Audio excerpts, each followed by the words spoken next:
you go. So first and foremost, guys, this is part 2 of Magic Square tips and tricks. First of all, if you're thinking, wait, you don't make 2-part videos, I wouldn't blame you because you are right. I normally try to keep the topics to 1 video only. But I just figured, after the video was made, eventually it came to me that I had forgotten to include some things. So yeah, this is kind of like just making it up for you. So first of all, let's review what we learned last time. So the sum, or magic sum, which we denoted S, so this is S, is equal to, so you have this function that I actually made up as well. Sum of an x by x magic square normal, which is basically just 1 to x squared. So basically the sum of that would be x squared plus 1 all over 2x. So yeah, you guys can go back to the original video if you want to figure out how that works. For now, we're not going to get into the juicy display of proving it. We're just going to go on to the next thing. So, let's say you have a magic, that smells bad, okay. So, let's say you have x, y, a, my ears. So, here, and then you have s. Or yeah, so here in this,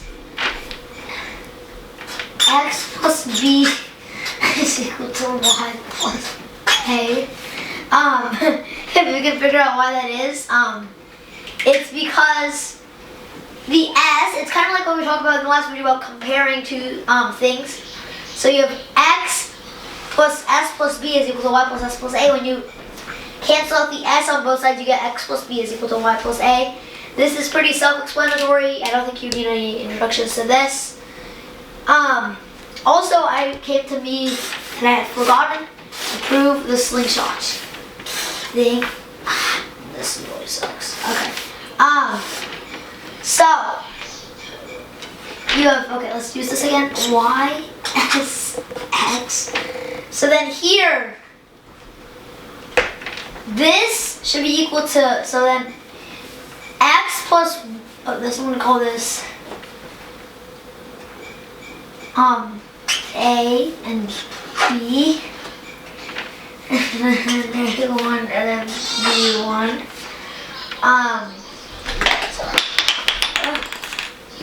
Sorry. So A1 plus S plus B should be equal to 15 here.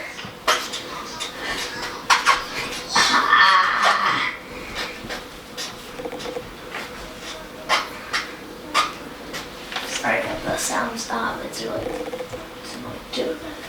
And then A plus S plus B1 was equal to 15.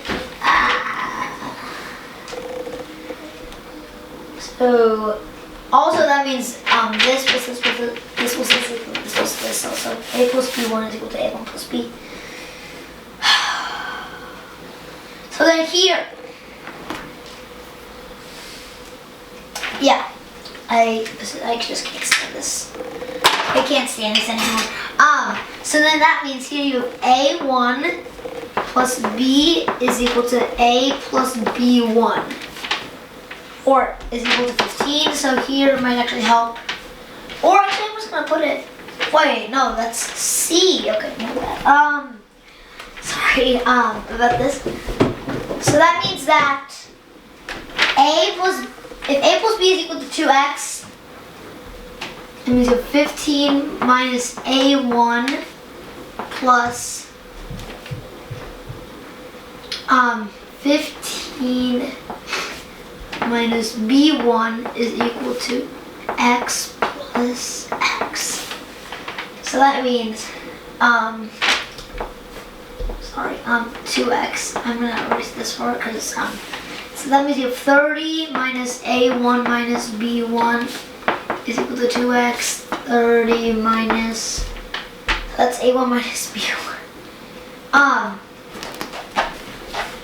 A1 minus B1 is A1 minus S, A1 minus 5 minus A. Wait a second. So then it's B1 plus A plus S. Oh, it's A1 plus B1. Which, according to Sage, is equal to, this is 2x. If you want to say this.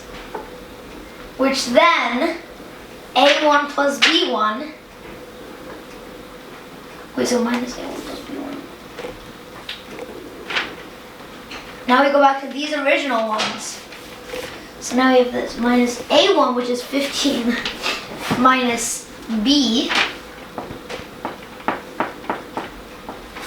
minus B plus 15 minus A is equal to 2x. B plus A is equal to 2x. See, this is basically the proof. You can run it in opposite for the same thing. So here the key is just to list out these two equations, and then you can just like simplify everything. So then this is your final result, that B plus A is equal to 2x. Also, there's definitely more things that I cannot go over because most of these tricks are just specific to the 3x3, just because of the tiny little problems with the, like a 4x4 magic square is a little bit more tricky. But I mean, as long as you have, because there's like in the 4x4 there's no really center number because 4 is an even number, which is very confusing. I think in like a 5x5, I'm pretty sure they have like the center number is 5 times less, but I've never really tried a 5x5. So keep on exploring the magic square and try to discover something new by yourself.